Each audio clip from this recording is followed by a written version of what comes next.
मन के सवाल में आप सभी के मनों का स्वागत है।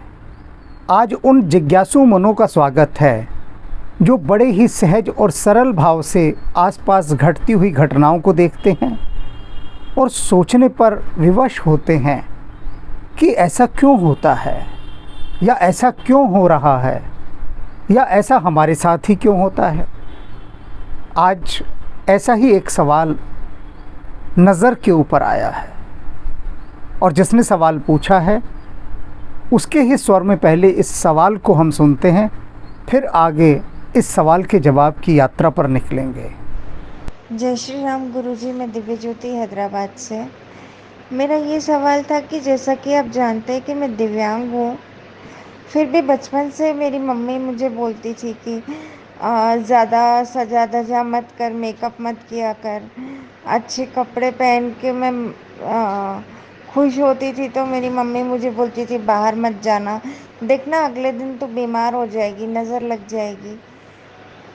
और गांव की शादी में भी मैंने देखा कि दुल्हन की बार बार नज़र उतारते थे, उसे छुपा कर रखते थे हल्दी के टाइम।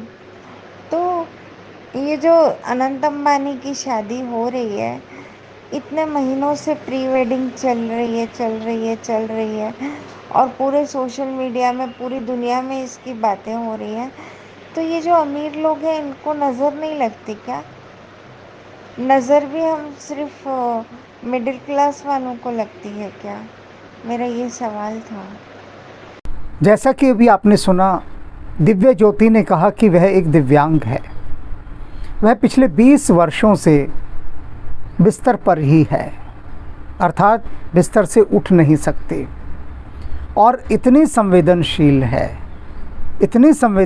है कि जिसके लिए हमारे पास शब्द नहीं है। हमारे सभी आध्यात्मिक उपन्यासों का इसने अध्ययन किया, बहुत बारीकी से किया। यह वह दूसरी पाठक है जिसने बहुत संवेदनशीलता के साथ हमारे आध्यात्मिक उपन्यासों का अध्ययन किया है। सबसे पहली ओशो की पहली सन्यासी ओशो ने जिनको सबसे पहले सन्यास दिया, दीक्षित किया, वे मधुमा थीं। उन्होंने जितनी बारीकी से हमारे आध्यात्मिक उपन्यासों को पढ़ा, राम और कृष्ण की जिन गहराइयों में जाकर उन्होंने गोता लगाया। किसी ने उनसे कहा कि माँ, ओशो तो राम के वो कितनी बार क्रिटिसाइज़ करते हैं, वो कहते ओशो कुछ भी कहते रहें, लेकिन ईशान ने जो लिखा है राम के विषय में, मैं ये प्रमाणित करती हूँ कि बिल्कुल ऐसा ही हुआ होगा। वे गुरु हैं, वे कुछ भी कह सकते हैं, उनकी बात नहीं, लेकिन मैं ये प्रमाणित करती हूँ।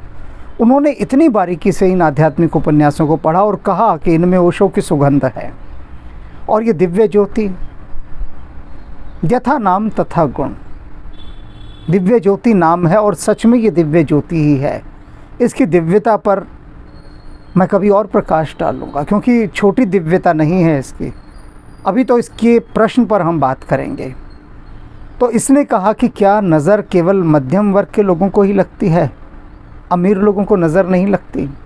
अभी इसने अनंत अंबानी के विवाह की विभिन्न रस्मों का उल्लेख किया, विवाह से पूर्व होने वाली प्री वेडिंग। अब अनंत अंबानी कौन है मैं नहीं जानता, लेकिन हाँ, 2 व्यक्तियों को मैं जानता हूँ, अनिल अंबानी और मुकेश अंबानी। ये 2, उन्हीं के परिवार का निश्चित रूप से यह पुत्र होगा जिसका विवाह हो रहा है, क्योंकि संसार की गतिविधियों की मुझे जानकारी नहीं होती, किसी से सुन भर लूँ तो पता लग जाता है।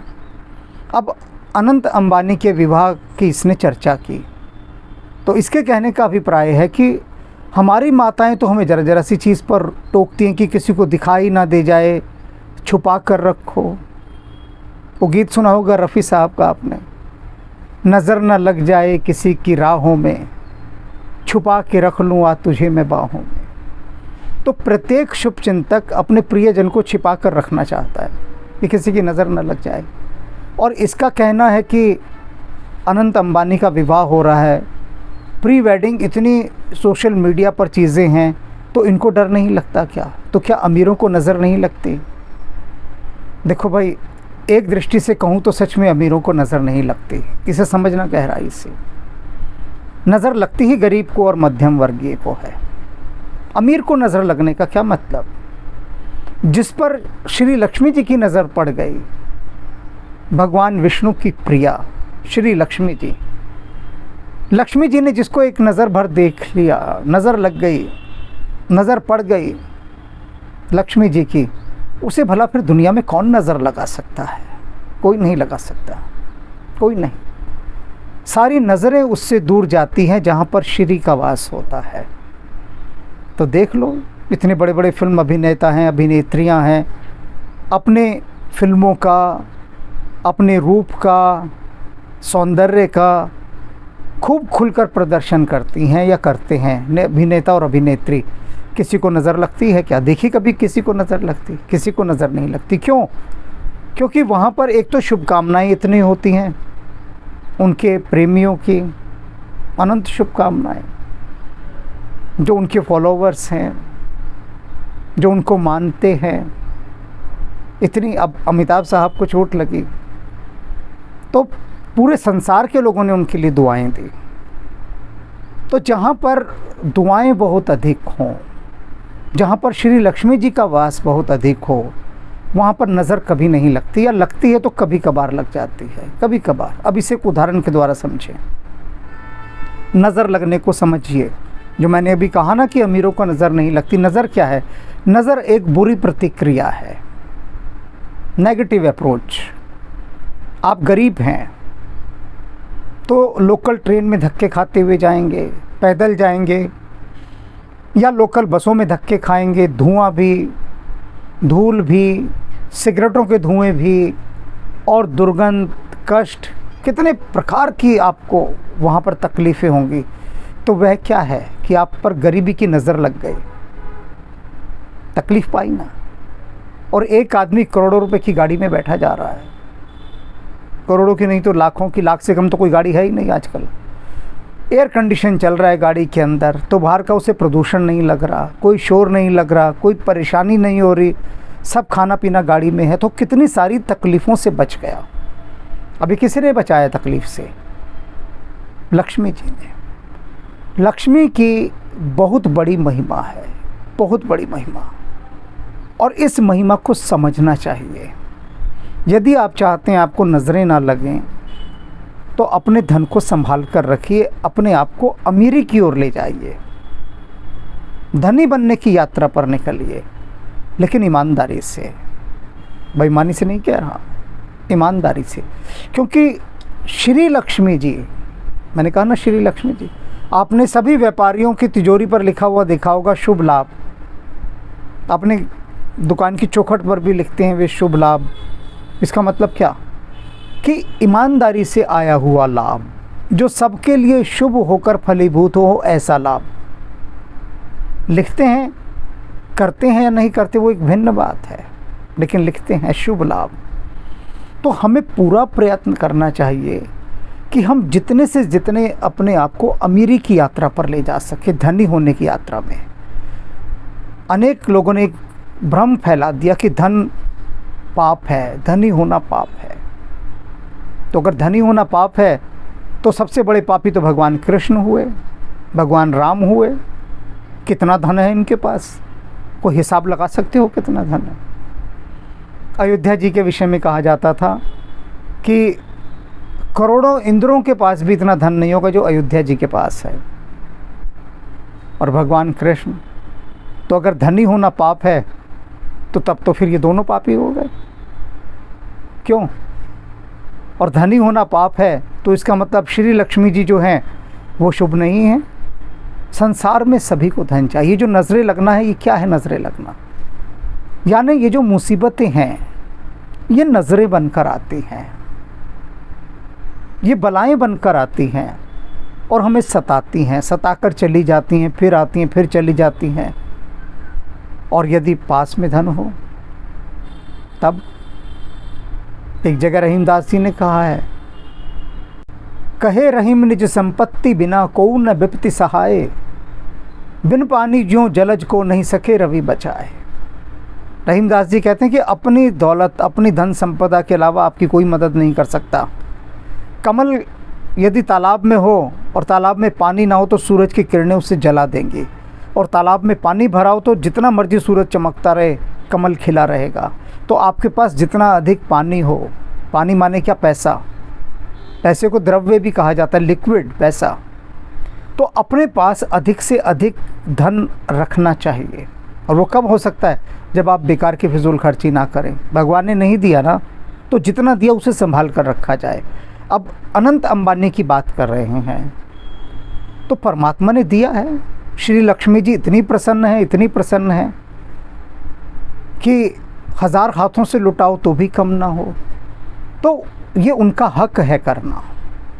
जो इतने इतने वेडिंग सेरेमनी के प्री वेडिंग जो आयोजन हो रहे हैं, जिनका उल्लेख अभी दिव्य ज्योति ने किया, तो ठीक है, ये उनका हक है करना। उनको वो दिया है श्री लक्ष्मी जी ने अधिकार करने का, और वे नहीं करेंगे ऐसा तो फिर और कौन करेगा। कितनी संभावनाएं बढ़ती हैं रोजगार की, कितने कितने लोगों को रोजगार मिला होगा। अगर वो 1000 फंक्शन भी करें तो वो पुण्य का काम ही करेंगे, कोई पाप नहीं करेंगे, क्योंकि उनके उन 1000 फंक्शन से न जाने कितनों को कितना रोजगार मिलेगा और खुशियाँ कितनी मिलेगी जो लोग देख रहे हैं। क्योंकि जो साधारण जन है वो सेलिब्रिटी को देखना चाहता है कि वो किस प्रकार से रहते हैं, कैसे खाते हैं, कैसे पीते हैं, कैसे चलते हैं, कैसे उनके विवाह होते हैं, कैसे समारोह होते हैं, कैसे वे किसी से मिलते हैं। इसमें जन सामान्य का रस होता है, क्योंकि वो कहीं ना कहीं उनको अपना आदर्श मानता है। अब जितने भी व्यापारी हैं, जितने भी व्यापारी, वो अंबानी परिवार का नाम सुनते ही नतमस्तक हो जाते हैं, उनके मन में श्रद्धा भाव पैदा हो जाता है। क्यों? क्योंकि उन सबके वे आदर्श हैं। तो सभी के आदर्श अपने अपने होते हैं। अब जो तुम्हारी बात है कि मध्यम वर्गीय, कि तुमको बचपन में माँ रोकती थी कि सजो धजो नहीं, नज़र लग जाएगी, और देखना आज इतना हंस रही हो, कल रोओगी, बीमार पड़ जाओगी, तो उसे समझो थोड़ा। ये माँ की ममता होती है। भगवान राम को कोई नज़र लग सकती है क्या? उनकी माताएं भी उनकी दिन भर नज़र उतारा करती थी, दिन भर, हर वक्त उनकी नज़र ही उतार रही हैं। क्यों? माँ का हृदय है। भगवान शिव गए हैं विवाह करने, तो उनकी जो सास हैं वो उनकी नज़रें उतार रही हैं।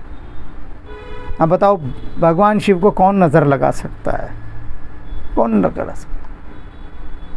पर वो उनकी भी नज़र उतार रही हैं। तो ये जो हमारी संस्कृति में नज़र उतारना है ना, ये एक तो हृदय की एक बड़ी संवेदनशील स्थिति है, ममतामयी स्थिति है, प्रेममयी स्थिति है, जिसमें हम सदा अपने प्रियजन की सुरक्षा के लिए सजग रहते हैं और अदृश्य देवी देवताओं से ये प्रार्थना करते हैं कि वे उनके सहायक सिद्ध हों, और उनका नाम लेकर उन बुरी बलाओं को दूर जाने के लिए कहते हैं, जिससे कि वे देवी देवता सहायता करें, उन मुसीबतों को दूर करें। और नज़र को भी समझ लीजिए कि नज़र क्या है। नज़र बुरी तरंगे हैं। इस संसार में जहरीले इंसानों की कमी नहीं है, भरा हुआ है। जैसे जंगल जहरीले कीट पतंगों, सांप बिच्छुओं, इनसे भरा होता है ना, संसार भी तो एक जंगल है। तो ये जहरीले इंसानों से बहुत भरा हुआ है, जिनमें ईर्ष्या है, घृणा है, द्वेष है। तो वे जब भी अपने आसपास किसी को प्रगति करते देखते हैं, किसी को हंसता खेलता देखते हैं, तो वे बुरी तरह से सड़ जाते हैं भीतर से, और सड़ने के बाद वो उनके लिए भीतर से बुरी कामनाएं, बद्दुआएं निकालते हैं, हाय निकालते हैं।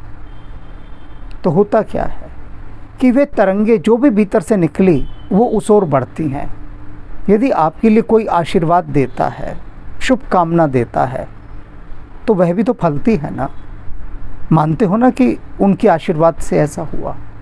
तो जब आशीर्वाद काम करता है तो क्या बुरी नज़रें काम नहीं करती होंगी? है तो दोनों ही तरंगे। जब ठंडी चीज़ असर करेगी तो गर्म भी तो करेगी। तो ये जो लोगों की निगाहें हैं, जो नज़रें हैं, इनसे हम अपने प्रियजनों को बचाते हैं कि उन पर आकर वे कोई आघात ना करें, और इसके लिए समय समय पर कुछ न कुछ हम उपाय करते रहते हैं। और वो उपाय क्यों करते हैं? वो इसीलिए करते हैं कि जिससे उनका प्रभाव कम हो सके। अब तुमने पूछा क्या अमीर लोगों को नज़रें नहीं लगती? क्यों नहीं लगती? खूब लगती हैं, लेकिन वे उस सुरक्षा कवच में होते हैं जो श्री लक्ष्मी जी का कवच है। एक बहुत बड़ा कवच है। अगर सोने की दीवार चारों तरफ हो, अब रावण सोने की लंका में रहता था, समृद्ध था, किसकी नज़र लगती थी उसको? किसी की भी नहीं लगती थी। कुबेर धन का स्वामी, किसकी नज़र लगे? किसी की भी नज़र ना लगे। तो इसलिए जो बात का मैं मर्म बता रहा हूँ उसको समझना है। ये ज़रूरी नहीं कि आप बहुत अधिक अमीर बन पाएँ। जितने भी, जहाँ पर भी हो, जिस तल पर भी हो, उस तल पर अपने आसपास श्री लक्ष्मी जी का वास रखें। अभी आज मेरे पास एक किसी का व्हाट्सएप मैसेज आया, वॉइस मैसेज, तो उसने बताया कि मैं अपनी फिजूल खर्ची में 70-80 लाख रुपए अपना यूं ही बर्बाद कर चुका हूं और अब मैं सड़क पर आ गया हूं और अब वो रो रहा है, उसको खाने के भी पैसे नहीं उसके पास। तो ये क्या हुआ?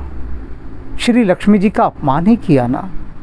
उनको संभाल कर, सहेज कर नहीं रखा तो उसका कष्ट भोगना पड़ा, वो नज़र लग गई।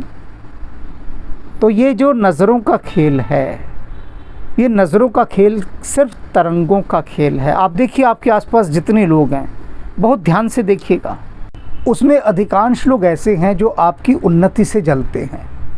आपने कहीं भी कोई उपलब्धि प्राप्त की तो अपनी हाय आपको लगाना शुरू कर देंगे और वो हाय उनकी आप पर असर ना करे, इसके लिए सबसे अच्छा तो होता है कि प्रभु के चरणों में सदा लीन रहना। ये सबसे सुंदर है। लक्ष्मी जी भी तो भगवती हैं। भगवान और भगवती, आप किसी की भी शरण में रहिए। जो सांसारिक नज़रों का जो निदान है वो तो सिर्फ धन से हो सकता है, देखो, और कोई रास्ता नहीं है। आप पर कोई भी समस्या आई, कोई भी मुसीबत आई, आपके पास अपना पैसा है, आप फ़ौरन उससे बचकर बाहर निकल जाएंगे। मुसीबतें आपको बहुत कम चोट पहुंचा पाएंगी, ना के बराबर, बस चोट पहुंचाने का शगुन मात्र कर पाएंगी अगर आपके पास अपना पैसा है तो फिर आप बड़ी से बड़ी समस्या से बाहर निकल जाएंगे, क्योंकि पैसा है। पैसा नहीं है तो कहते हैं ना, कंगाली में आटा गीला। तो ज़रा से भी मुसीबत आएगी वो आपको हिमालय से भी ऊंची लगेगी, हिमालय से भी ऊंची। तो आपको नज़र ना लगे किसी की, इसके लिए दो ही सबसे बड़े उपाय हैं। एक तो उपाय सदा प्रभु की शरण में रहिए, और दूसरा अपने धन को बर्बाद मत कीजिए, संभाल कर रखिए। जैसा भी, जितना भी ईमानदारी से मिले, सात्विकता के साथ मिले, पवित्रता के साथ मिले, उसे बचा कर रखिए। और फिर देखिए कि आपके पास दुनिया की नज़रों का जो कुप्रभाव है वो पड़ना बहुत कम हो जाएगा, बहुत ही कम।